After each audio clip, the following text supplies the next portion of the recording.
I'm Hillary Hendershot, your host, and this is Profit Boss Radio, episode 135.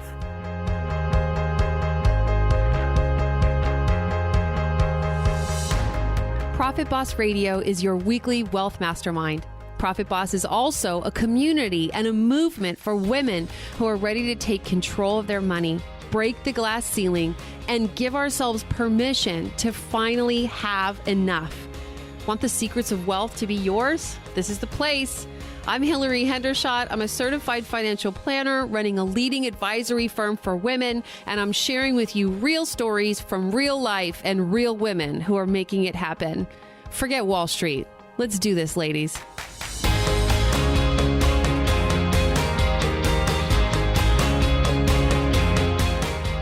Welcome to Profit Boss Radio. Today I have with me Dr. Brad Klontz, Doctor of Psychology.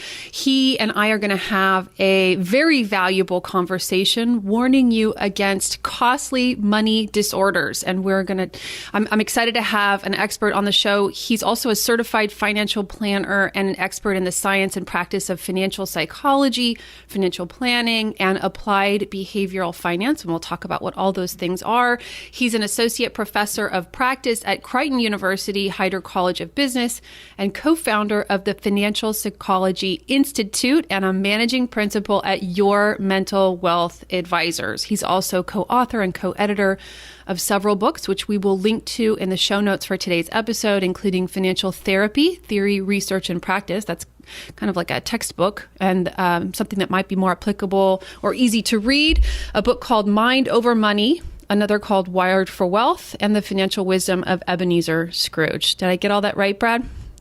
You did great, Hillary. Okay, good. Welcome to the show. Thanks for joining us today. Would you start by I think you have a very unique role, set of titles, all this credentials. How did you get started doing what you do? What's kind of the Reader's Digest version of how you got to where you are today? Well, Hillary, I have listened to your podcast in the past, and my story, not to put this in my words for you, but my message really comes from my own mess, right? Mm-hmm. And so I got a degree in psychology. I racked up about $100,000 in student loan debt. And coming from the family system I came from, which we were, I would say, working class, lower middle class, I was terrified about having wealth or debt. So my family, we didn't have a lot of money, but it was really ingrained in me, never borrow money for anything. Mm. And so to get a doctorate, though, I had no choice. I had to borrow money. So I had a lot of anxiety about that debt.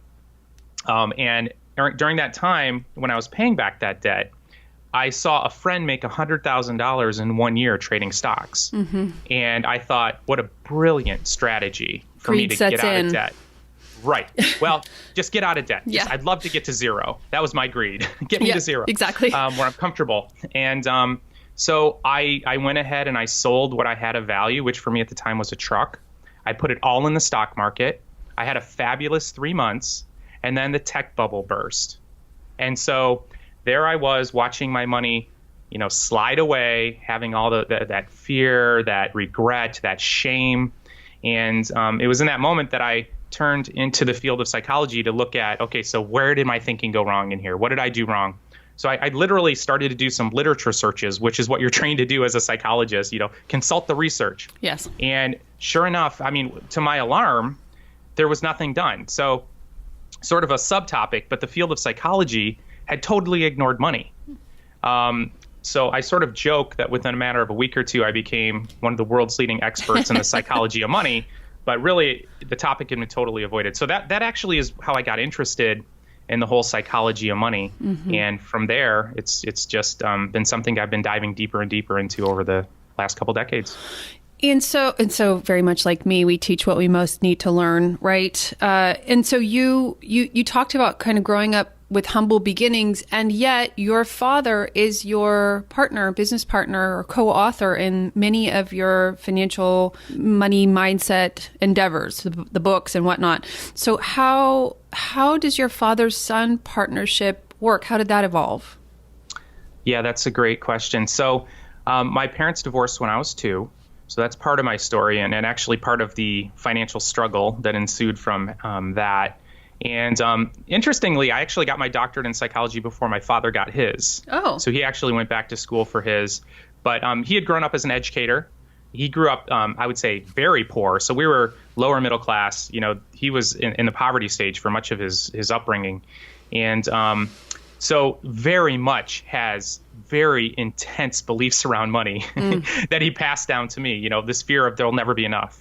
There'll never be enough. So that sense of insecurity that no amount of work or money will quell that fear. So he was very much aware of this and was struggling to save for retirement and realizing that he subconsciously wasn't saving for retirement. And interestingly, because we come from generations of workaholics, and he realized within his psychology that if he wasn't working, there was sort of this subconscious belief that you're worthless and you might as well just go ahead and die then. So, if that's your vision of retirement, your subconscious will sabotage your ability to retire because, you don't want to die. Exactly. And so this is a very deeply held emotional belief because as we're talking about it, of course it sounds ridiculous, and that's the interesting thing about all the research we've done on money beliefs. We know better, of course, right? We know that money is not going to magically make us happy, for example, but we have a deep emotional connection to that. And it doesn't really matter because you're going to pretend as if that you're going to act as if that's true. So my father, obviously he gave me a rich inheritance of workaholism and fear around money and all of that. But around the same time, he got interested in exploring his own psychology. So we had a lot of great conversations. I'm trying to figure out mine. Obviously, he gave me half of it. And I was very fortunate in the sense that he was trying to figure out where those messages, how he arrived at those messages and how they were impacting him. And so anyway, we started to have those discussions. And, from that, I helped him and we worked with a financial planner to develop a treatment program for people who are struggling with money issues. And so the first treatment program we ran was back in 2002. And at that point, he owned a treatment center. And the Wall Street Journal sent a reporter, wrote up a story about it. And that sort of launched us into what we're doing now. Wow. Wow, that's a great story. I bet he's very grateful for your initial curiosity into the topic and which became his opportunity to kind of transform that thinking. And I do think it's fascinating that when you believe something like there's never going to be enough money, your behaviors subconsciously manifest that reality. So he's thinking there's never going to be enough money, but he's not saving money, which would have there be enough money. Right. So there's so much value into, uncovering that. Right. To try to figure out why you're doing what you're doing. And so last week I was actually being interviewed and I got asked a question and I don't think that I answered it adequately on the spot, but I wanted to bring it back up because as I was going through what I wanted to talk with you about today, it really came up that people are focused on accumulating money, but that we largely have, most people have money or currency conflated or collapsed with value or wealth. I think most people don't really know that those are two different things, and that we get inordinately focused on building up dollars, right? When what we have the opportunity to be focused on, I mean, certainly I'm not saying if you're completely focused on dollars, you can't be financially successful, but that if you actually focus on the wealth or value that you provide in the world, that more easily grows into true wealth, which includes happiness, fulfillment, peace of mind. I just talked a lot. What would you say? What would you say about the difference between money and wealth? Yeah, it's not something I've thought a lot about, but I really love what you had to say about it. And as I was listening to you, I was really seeing the dichotomy between, getting money for myself versus providing value to the world. And as you said, when you're providing value to the world, that's actually how you get dollars for yourself. Right. If you're out to get dollars for yourself, you end up repelling people because they pick up on the sense of selfishness or desperation, perhaps. That's another way to look at it. And people who actually know, people who are wealthy, will see that a mile away, and they'll sort of try to avoid you because they know how that plays out. Right. And I think that maybe that's the relationship to money that leads people to say things like money is the root of all evil, or rich people are greedy, which are all kind of in the same family. Absolutely. And, those two beliefs exactly, we've actually done a dozen studies now on how those beliefs, and you already know this to be true, Hillary, because I've heard some of your work, but the belief that rich people are greedy, the belief that money corrupts, these beliefs predict terrible financial outcomes, lower income, lower net worth, a whole host of self-destructive financial behaviors. And so a lot of the research I've done over the years has been looking at this psychology and, does it really impact your financial life? And it absolutely does. And the problem with those beliefs, in my research, I call them money scripts, is that they come from an absolutely, totally true situation. And as a matter of fact, we could look around right now and find many examples of rich people who are doing terrible things in the world and terrible things to other people. And it's called confirmation bias, which I know you're aware of too, where we can look around and find all the information we need to reinforce these beliefs. My friends believe the same thing I do. My family believes the same thing I do. And so we can get really stuck in this bubble around beliefs that we inherited quite often. And but it's only part of the story. Exactly. And just to kind of wrap that up, I can find examples of rich people doing terrible things in the world, but so can I find examples of poor people doing terrible things in the world. It's like, it's not money that necessarily leads to that. Yep, that's exactly right. And we can also find examples of rich people doing incredible things in the world. Exactly. And what's so interesting is people who have emotional attachment to that belief. It can be really difficult to let it go. And so you'll engage in an argument and then they'll say, yes, but those rich people who are, donating all of their wealth, they're doing it for these nefarious reasons, actually.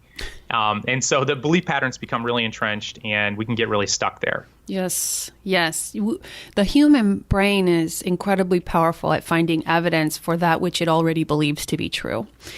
So I do want to talk with you about an email you recently sent out, and this is about how poorly our minds might make financial decisions. And I want just this subtopic to kind of set the stage for the money disorders that we're going to talk about later, because I don't think that most people walk around most of the day thinking, wow, I'm probably not actually framing this question in the most effective way, or like my brain may not be leading me to the right conclusion when it comes to investing or money or saving or my mindsets about money.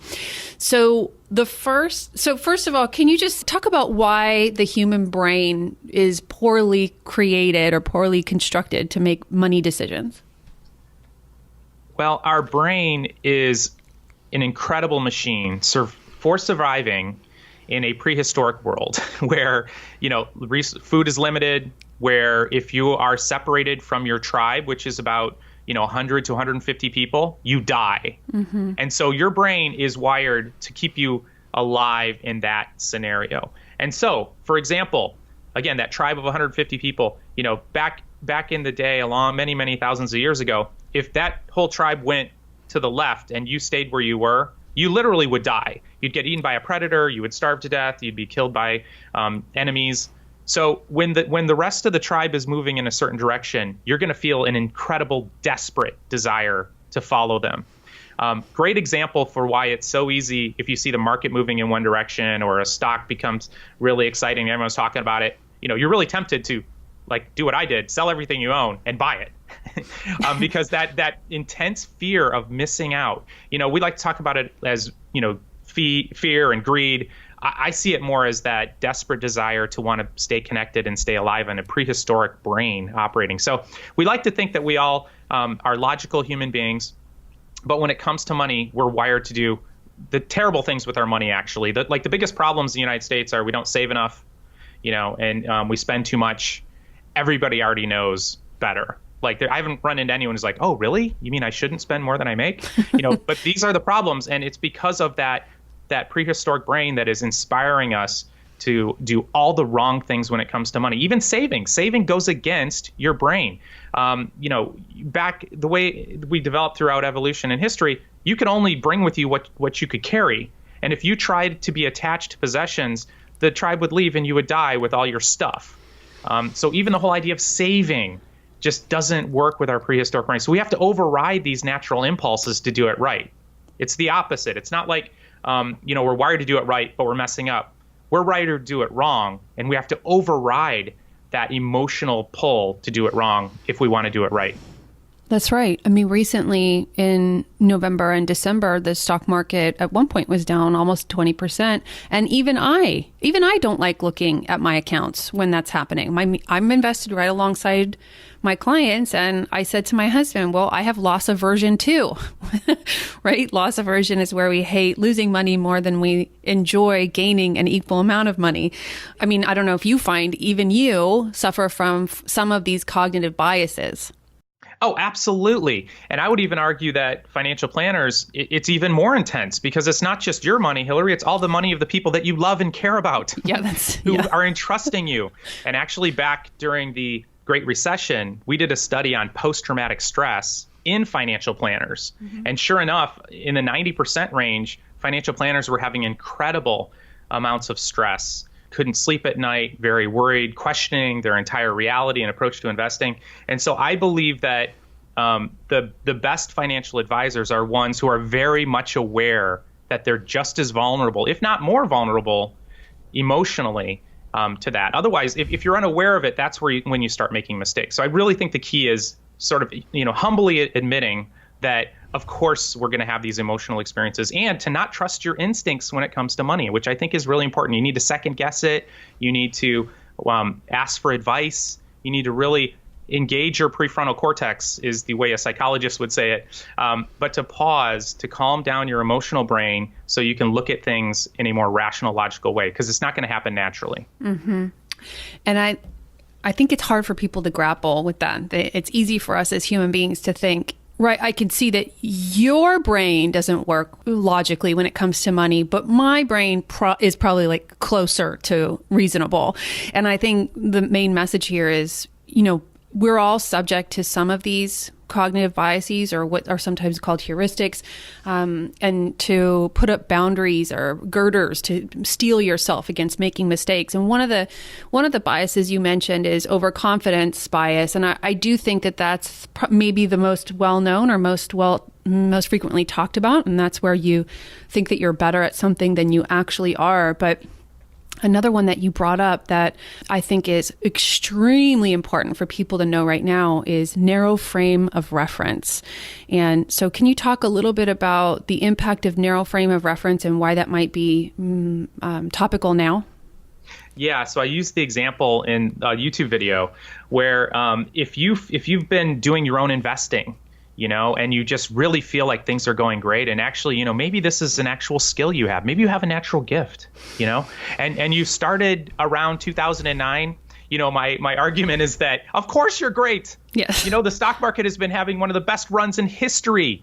A monkey throwing, having stocks on a dartboard and just throwing darts at it would do great too in 2009. So great example of a narrow frame of reference. Like if you look at the last few years and now determine that you're a great investor, you really don't have that broader perspective. And so we're very prone to making mistakes. And so one of the things that you mentioned at the tail end of last year was this huge market drop, and we're all feeling it. And if you're really focused on what's happening short term in the market, you're going to be prone to making terrible decisions.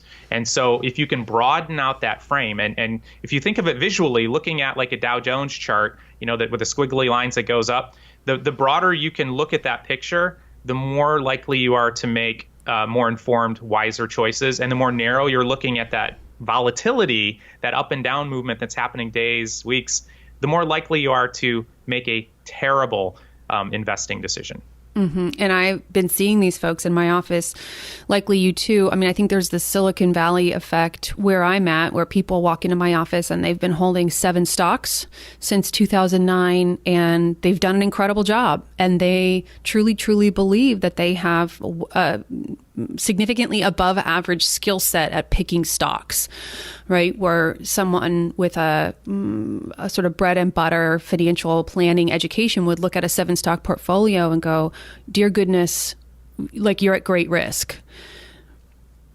I'm sure you've seen this too, Hillary, but some of the most difficult ones are the 1-stock portfolio.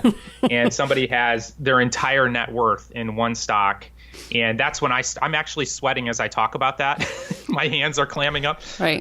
But, it's that same sort of overconfidence, which is one of those other cognitive biases that set us up for terrible financial outcomes, is basically being cocky. Well, and not recognizing the true risk that's there. And then the third bias that you mentioned is anchoring bias. And I think this is so funny when people say, well, I bought it at 100. It's worth 70 now, and I'm not selling it till it gets back to 100.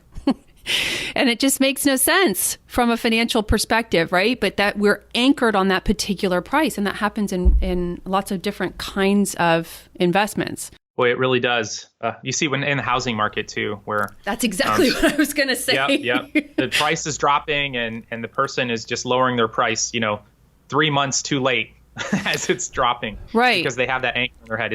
But it's really worth this much, Hillary. And that's what I thought was so brilliant about what you said, because you said, no, you have to understand your investment is supposed to be worth what it is worth. There is no should be about the price of your investment. If you bought it at 100 and it goes down to 70, it's worth 70. It's not worth 100. Right? But we relate to it like, oh no, like as if your investment knows what you paid for it. Yeah, or like when it gets back to where it should be. Oh, I mean, I know that's the feeling, that's the way our brains work, but that's not the financial reality. Okay. And for those of you listening, Brad and I have talked about 3 or 4 biases or heuristics, and there are 12 to 15 more depending on which list you Google. But the point is, just invite yourself to consider, for the purpose of this conversation, that possibly you aren't seeing your money or the economy for what it truly is, that it's much more secular, it's much more fact-based, and that possibly your view is skewed a little. And so inside that context, let's have a conversation about money disorders and transparency always here. I'm looking at, Brad has on his website a money behavior inventory, or a money disorders questionnaire quiz, and I took it. And so I wanted to reveal the findings of my own money disorders. And so, Brad, would you talk a little bit about this questionnaire? And obviously we'll link to it in the show notes for today's episode. Just talk a little bit about the questionnaire, the scale, where did the categories come from? And then I'll talk about my own results. Sure. So we've developed a couple scales over the years to try to measure people's beliefs around money, their behaviors around money, to give us a snapshot on where they are, what they're perhaps struggling with, and then how they are shifting their beliefs and behaviors over time with assistance. And so that's really what that tool was designed to do, was to identify and flag financial behavior patterns that could potentially harm people. And so there's several scales in there that measure different things, which I'm sure we'll dive into. Mm-hmm.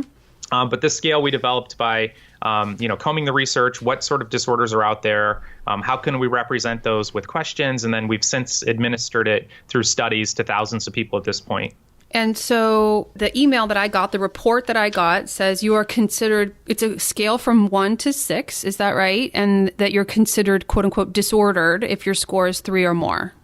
Yeah, so it's not going to diagnose you with a disorder, but it is going to flag this is an area of attention that probably warrants some further discussion and self-awareness. And so, once you're tipping in the above 3, you're basically saying, in general, this kind of represents me. Okay. So I think, interestingly, I came up a 1.6 on hoarding disorder, which we'll talk more about. I don't know. It's funny because I'm kind of Marie Kondo in my home, but the one category that I came up well into the disordered range is workaholism. And I thought that was really interesting. And then I heard you talk about struggling with being a workaholic as well. Mm-hmm. So let's talk about, which category would workaholism be in? That's a money worshiping disorder, right? Yeah, we captured it within there. And because a lot of the workaholics have this belief that things will be better if I had more money. I mean, that's one of the things that can drive some workaholism. There are other things too, but the belief that if I had more, things will be better. Maybe I'll be safer. A lot of people who are workaholics may have come from very humble beginnings or even a period of poverty, which can be extremely traumatic. So there's this belief that, there won't be enough, so I need to work really hard. And so, yeah, that could be one of those drivers. And workaholism is a really interesting money disorder because if you are a workaholic, you're going to make more money. And not only that, you're probably going to get a raise from your boss, advancement within your field. So workaholism is the one money disorder on this list that our society and applauds. Like, you're going to get kudos for this, quote, money disorder. Now, the downside is if you happen to have a workaholic parent, you know exactly what the downside is already. And sure enough, research shows that workaholics have a tendency to neglect their health. So they end up with health problems, mental health problems, and strained relationships with their kids and their spouses. And so it comes with a bunch of miserable side effects, although it might be helping you out financially. After I got this report, I took it home to my husband and I said, do you think, because I know the description of the disorder says workaholics report less satisfaction in their relationships with friends and family and feel more stress overall and less of a sense of purpose. I'm blessed in that, and probably for you too, I was able to work a sense of purpose into how I created my company and the platform and like that. So I do feel a sense of purpose, but I was very concerned about quality of relationships. So I went home to my husband. I said, do you think I work too much? Like, does our relationship suffer because of my work? And he said, no. He kind of said no, but it used to. So I think when I founded the company, when I started doing this, I was working a lot more than I am now. And probably maybe my workaholism score would have been higher back then. But I think you're right that as the money has increased, I have felt less of a need to keep my foot so heavily on the gas pedal. So that's been nice, although I don't know how that would have worked out if the money hadn't followed, right? Mm-hmm. So is compulsive buying the same as overspending? Well, overspending, if you're an overspender, I would say that you're the average American. If you compulsive buying disorder is overspending with the gas to the floor, and it actually consumes your life if you're struggling with compulsive buying disorder. And what's interesting about that is, we don't hear a lot about it, but it affects about 5 to 6% of the population. And this is where people become obsessed with buying and shopping. It consumes them.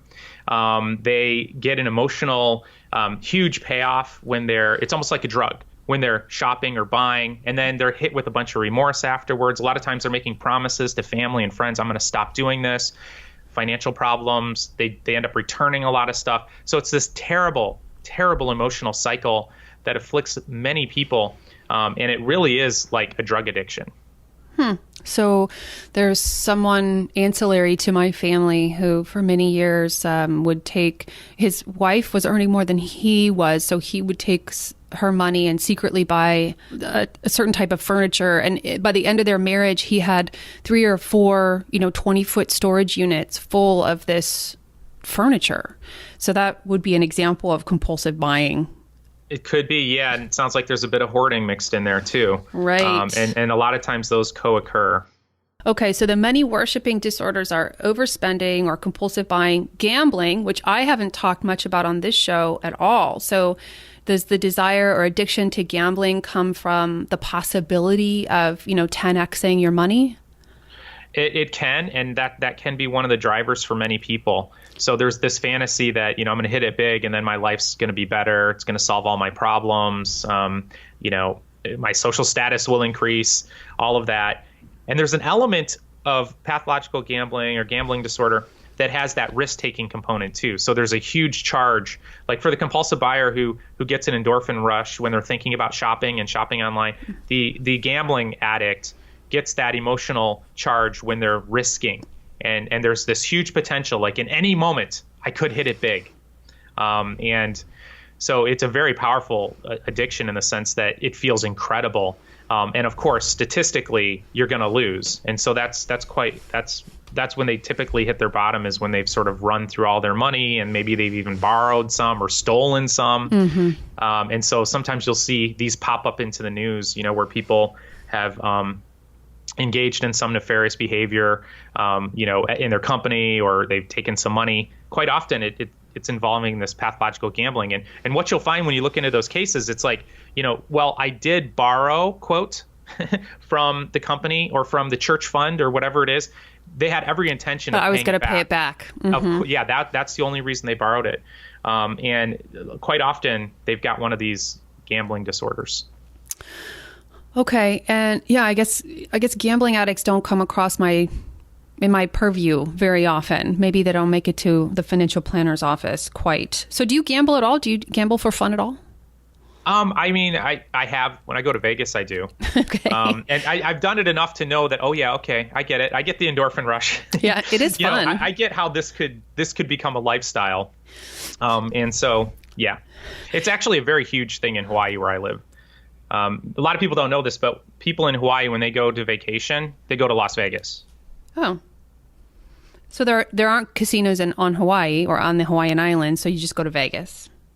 Yep. And actually, when you go to like the downtown area, when I walk around there, I always see people I know from Hawaii, and they cater to people from Hawaii over there. Oh, interesting. And so what are some of the behaviors that would be associated with money hoarding? I mean, some of it seems obvious, but what have you seen?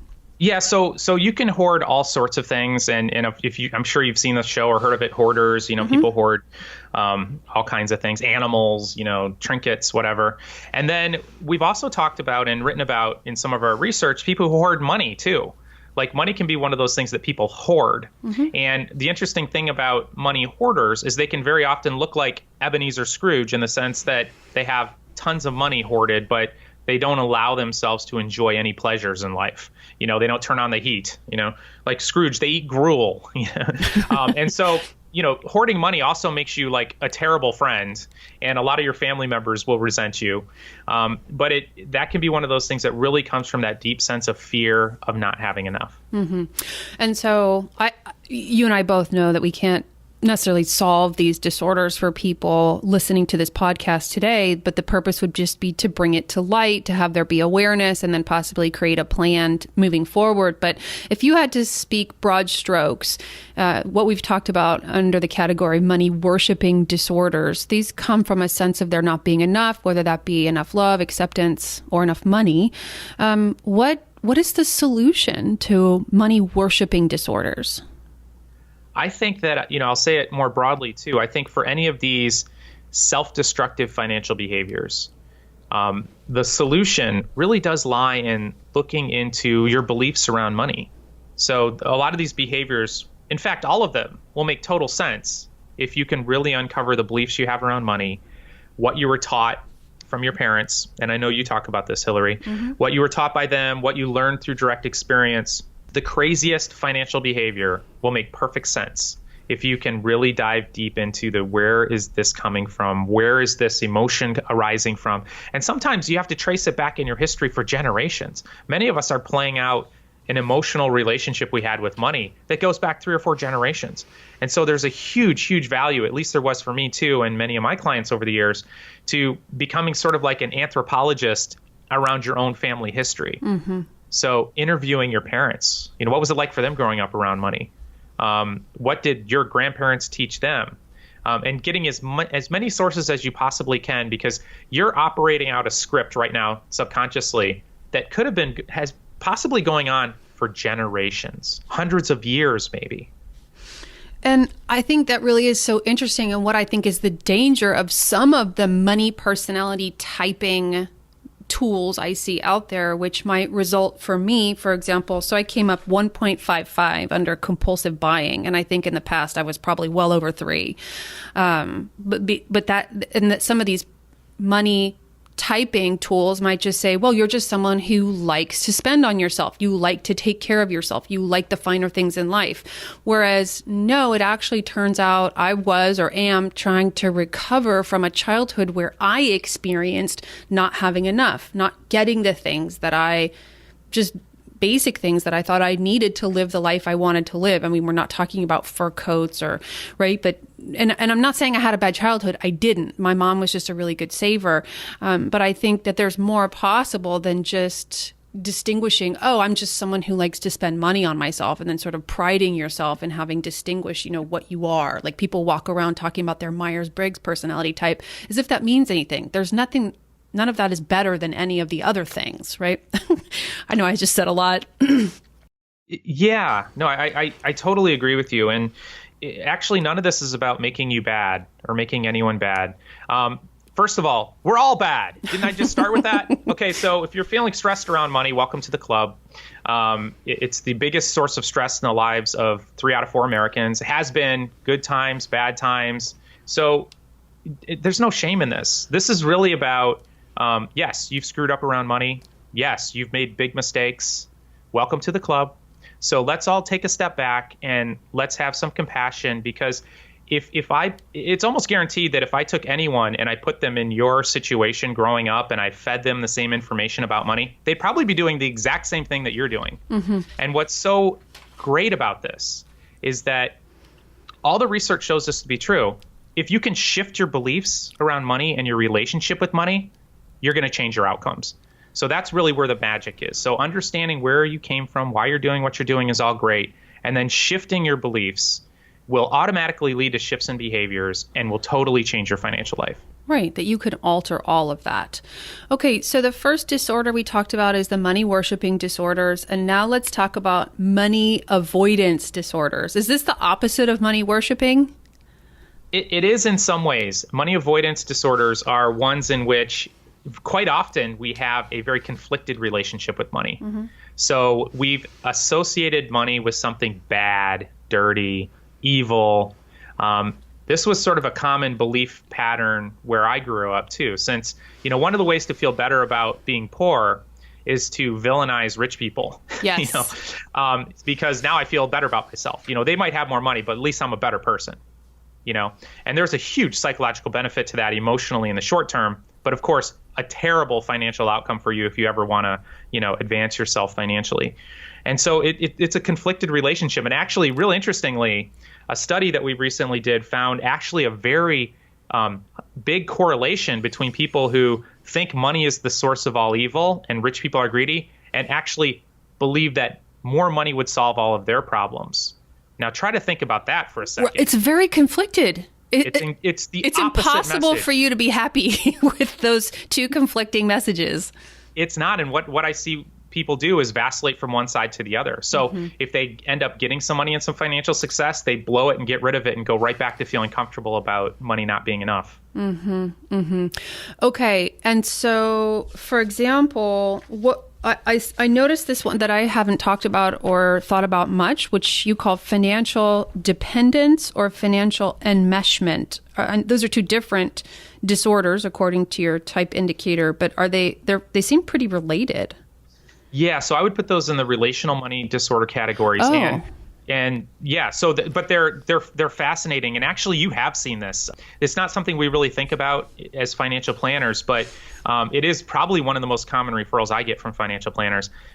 Is the couple who are sort of bleeding through their retirement savings because they're trying to support their kids.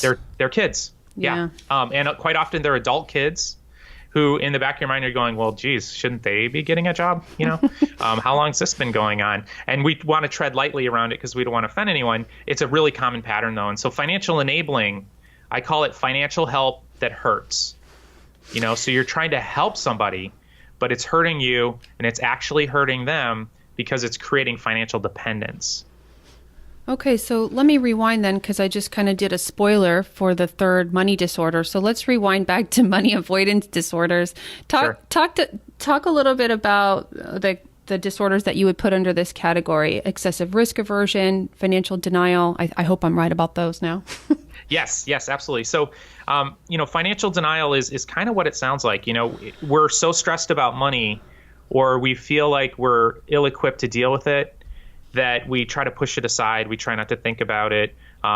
This is when we don't want to open our bank statements. We don't want to talk about money. Mm-hmm. We stick our head in the sand.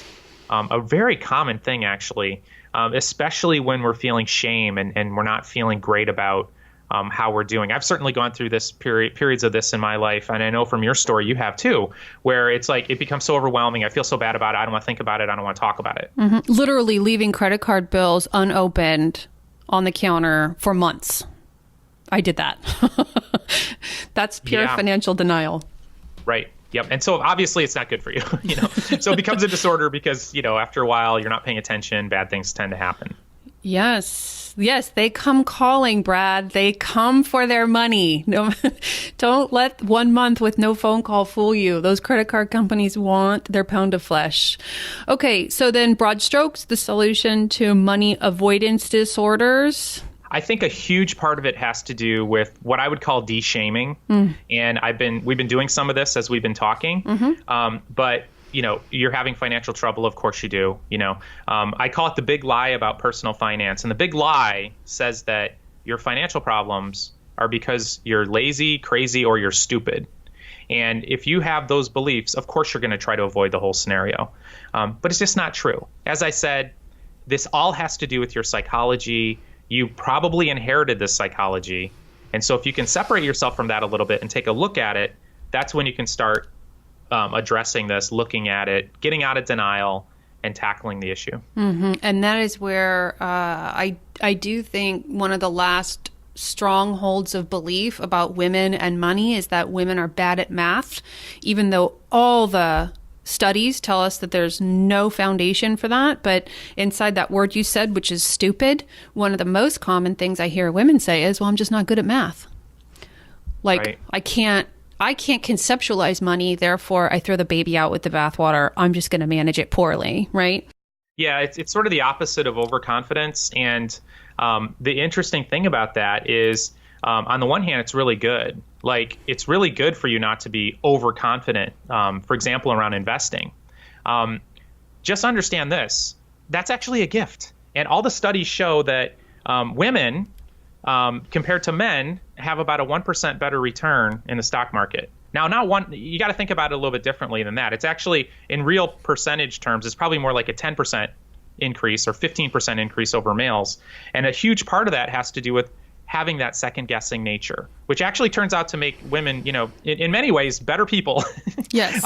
And certainly better investors because they're I'm not going to, I don't think I know it all. So I'm going to think it through. Now, the dark side and the downside of that, which you mentioned, is overestimating that, the fact that you're humbly approaching this, it means that you actually know less. Not true. Right. We're better. And when you say 1% better, I think it's 1% per year, right? Right. Return. Yes. Right. So let's say that men are returning, let's say 10% or whatever, 7%. Women are 1% more than that. Right. But so we're better investors, but for the wrong reasons, out of fear. And so there's an even better, more peaceful minded oriented. I just made those words up, but there's an even more straightforward way to be, which is evidence based. And then you don't have to be afraid or overconfident. You just invest based on evidence. And there's not just one way to do that, but there's a narrow sort of corral of ways to do that. So I don't want to get people thinking or to leave people thinking, oh, the best way to do it is the way women do it, which is to be afraid and not touch your account ever. So, okay. So then the final category of disorders is relational money disorders. And it says in the context of relationships with others. So this all has to do with how you are with the people in your life around money. Yeah. So this has to do with that interaction. Mm-hmm. And, one on the list, and you already talked about it with your example of that hoarding person who basically hid all that from his spouse. Yes. So financial infidelity is one of these things. And a shocking number of people, admit to doing this, like 1 out of 3 Americans actually, where you're hiding either investing or money you're receiving or money you're giving away or, spending. It can be around anything related to your financial life, but where you're basically keeping secrets from a partner or spouse, which can have devastating consequences. Where people, I've seen it end relationships when it becomes revealed, because the question is, you've been lying to me about this for how many years? What else are you lying to me about? And it sort of rattles the foundation of trust. And quite often, people are engaging in financial infidelity to cover up some disordered money behavior. Right. There, so in that example, it was a combination of money hoarding and financial infidelity, and so they sometimes go hand in hand. So what would you say? So I'm a really big tipper, and I say it's because I used to be a food server. That's how I got through college. And I don't know, I just decided that being a big tipper is better than being a conservative tipper. At what point would you say that's a money disorder? Is that a relational disorder? What is it when you want to give away your money? Yeah, so it can be a few different things. So that's actually a fabulous question. Now, first of all, yeah, go ahead and be a big tipper. Okay, I'm a fan of that. But the question is, at what point is giving hurting me, right? At what point is it hurting my financial plan? Is it hurting the person I'm giving to? And what's so interesting is that in one study we did, people who are higher income, who come from humbler upbringings, are more likely to be giving in a way that is harmful. So giving too much, if you will. And it all comes out of a sense of like, I want to do good. Sometimes it comes out of a sense of, it's kind of interwoven with that money avoidance. So not always, but sometimes, because I'm feeling somewhat disconnected from my origin, my tribe. Now, there's a great part of that is giving back, right? But the slippery slope can be that I feel guilty about what I have, and so I give too much back, or I give it all away. And so that's where it can become somewhat destructive and actually somewhat sad to see, because there's this erroneous belief that I can't be a good person if I have this money. And so we have a tendency to self-sabotage. And give it all away. I noticed that one of the things, the prompts that kept coming up on the quiz that I took, your quiz that I took, was talking about, and I think it came up under the category of financial enmeshment, but specifically the questions were, do you talk about your money problems with your children who are under the age of 18? And it used that phrase, under age 18, several times. Can you talk a little bit about financial enmeshment and how we should think about talking to our kids about money? Yeah, so first of all, talk to your kids about money. Huge problem not doing that. Secondly, don't tell them too much. And, so financial enmeshment is really where we are misusing our children around our relationship with money. So it's sharing too much financial information. It's actually sharing some of our stress with our kids around money. So examples of this, it's a very common thing in divorce, unfortunately, where there'll be open discussions around like, well, you can't have braces because your dad's not paying his child support. Okay, that's not a great message to give to a child. It might be true, and you might be really upset at that person who's doing terrible things, but that's an example of sharing too much information around that. Certainly share with your kids that, hey, you know what? Dad lost his job. I lost the job. And we're going to have to tighten things up. Don't worry. We got this. We're going to be moving to another place. We're going to be eating in more, whatever it is. That's how you would share that with your kids. You wouldn't sit your kids down and cry and show them your fear. Of course, you're afraid. Show them your anxiety. Of course, you're anxious. You need to take care of that and bring a message to your kids that something they can help with. They can't help you with these adult financial problems, so you can't dump that on their shoulders emotionally. But they might be able to help pack. They might be able to help, pick out meals you want to cook at home. So it's really about finding the right way to share the right amount of information. And so is that the decision role, whether or not they can actually help or support you? How do you know what's too much to share? So first of all, kids are going to make up a story. So if you're losing your job, they're going to make up some story about that. It's not like you can hide that. If you're moving, they're going to be aware of that. But I think that the decision point is, do you have this covered? Do you have a solution? Okay, talk to your kids about it. If you don't, talk to somebody else about it. Get a solution, and then you can present that to your kids. So if you haven't saved enough money to afford for them to go to 4 years at Stanford, you would share that factually. There isn't enough money. But you wouldn't say, and I'm a terrible parent, I've failed you educationally. You wouldn't say those things. Yeah, I don't think so, because you're now asking your child to try console to make you feel you? better about that. Yeah. Maybe. I mean, now in many ways, you're putting your child in the role of a financial advisor or a therapist. Don't do that. Yeah. That's what we're trying to avoid. But we do want you to talk to your kids about money and the financial realities and situations. I will say this one little side note. One of the things that I really don't like is, and I encourage you to never do this, don't tell your kids you can't afford something. Well, we can't afford that. Mm-hmm. I just don't think that's a great message. I think a better message is, well, that's not how we're choosing to spend our money. Because I would argue that you could probably sell all of your stuff and go ahead and go to Disney World right now. You actually could afford it. Sell your house, sell your car, but moreover, if you had to make it happen, you would find a way. You would find a way. Now, that's a better message, isn't it? If there's something you really want, you can find a way to get it. Mm-hmm. That's a much better message. But also those opportunities where instead of saying we can't afford it, it's an opportunity for you to talk to your kids about your values. Well, we're not spending our money that way right now. Why not? Well, let me tell you what we are doing. We're saving for your college. We're saving for, and you just run down the messages that you think would really be helpful for them. We can't afford it.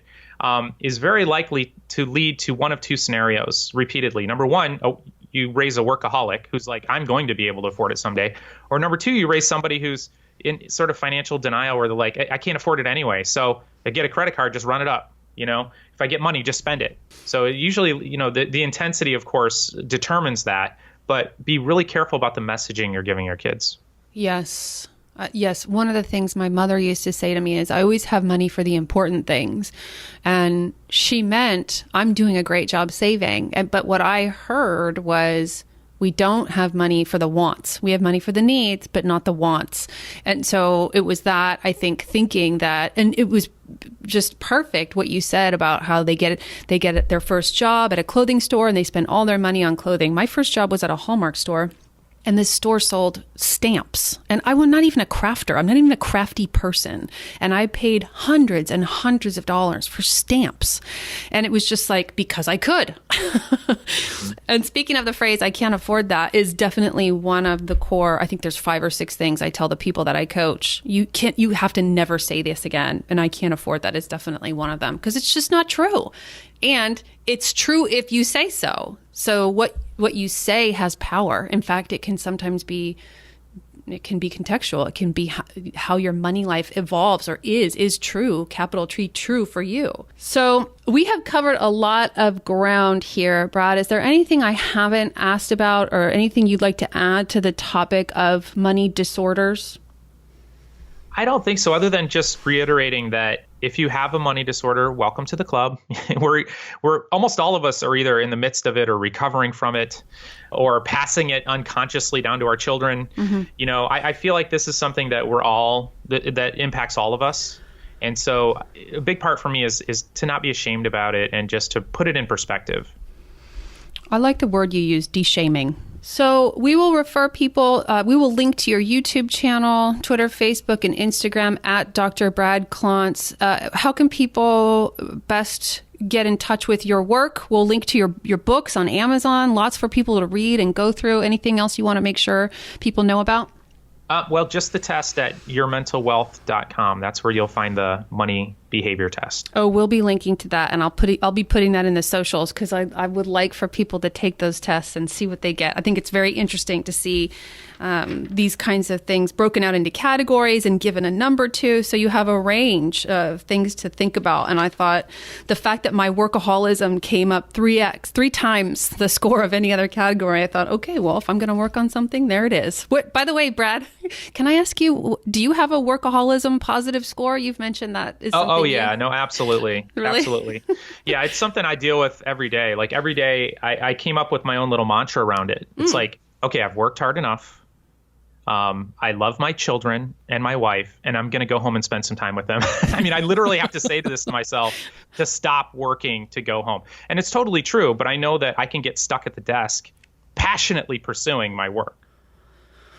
Yes. Yeah. I mean, like you said earlier, it's a blessing and a curse, but if it goes too far, it's definitely a curse. Well, thank you so much for being here to both de-shame and bring distinction to and articulate money disorders. I'm sure this has been really valuable for my audience, and we'll make sure that they take your money disorders quiz soon. Thank you so much for being here. Thanks so much for having me, Hillary. I am so excited to announce that the 50K Wealth Multiplier Experience coaching program is back, ladies. Do you want to increase your wealth by $50,000 in the next 2 years? Of course you do. Just imagine the peace of mind. Imagine the freedom and security. As successful women, we want to see our work translate to living the life that we want. But the reality is that too many of us feel trapped by our finances. If you struggle to experience true peace of mind when it comes to your finances, if you're an entrepreneur and feel tied to your business because cash flow is unpredictable, if you want better control of your money, but right now you doubt your ability to handle wealth responsibly, your reality can start to change now. What if I can show you how to begin experiencing sustainable growth in your financial life in the next 7 months? Would you accept my invitation? Imagine being informed, confident, and in total control of your finances through a proven financial automation system. Imagine creating financial security and growing your net worth. If you're ready to ignite your wealth building future, you may be a candidate for my 50K Wealth Multiplier experience. I'm opening registrations for the second year of this successful program in April of this year, 2019, and the opportunity is only open to a select group of applicants. The 50K Wealth Multiplier Experience coaching program will run from June to November of 2019. If I take you on, it's because I believe I can show you how to create a $50,000 difference in your net worth in 24 months' time. I'm going to ask you to work though. This program has a community element, so I'll ask you to meet with me and the other women in your cohort in San Jose, California, 3 times over the 6-month program. You get 7 one-on-one coaching calls with me, 7 calls with my team to organize your finances and make sure you're staying on track, and we will be there with you, supporting you every step of the way. Together, we're going to transform everything about your financial life, the way you talk about money, the way you think about money, the way you handle money, and the way you grow your money. It's immersive. We're also going to open up your bank accounts and set up my proven automation system, and then my team and I are there for you throughout the program and beyond if you choose to make sure the plan is working for you. The first step is to apply. You can find the link at 50kwealthmultiplier.com. That's the number 50 and the letter K and wealthmultiplier.com. Once again, 50kwealthmultiplier.com. You should know that no results are guaranteed. Just like any coaching program, you have to take new actions to produce new results. Take Danica, for instance. She increased her annual income by $400,000. Layla increased her net worth by $70,531 just over the course of the 6 months we were together in the program. Lucy started with a net worth of $65,000, but by the end of the program had grown her net worth to $111,000. And you want to know something? You can experience meaningful results in your financial life too, if you're ready and willing to do the work that's required of you to multiply your wealth. I'll be looking forward to receiving your application for the 50K Wealth Multiplier experience.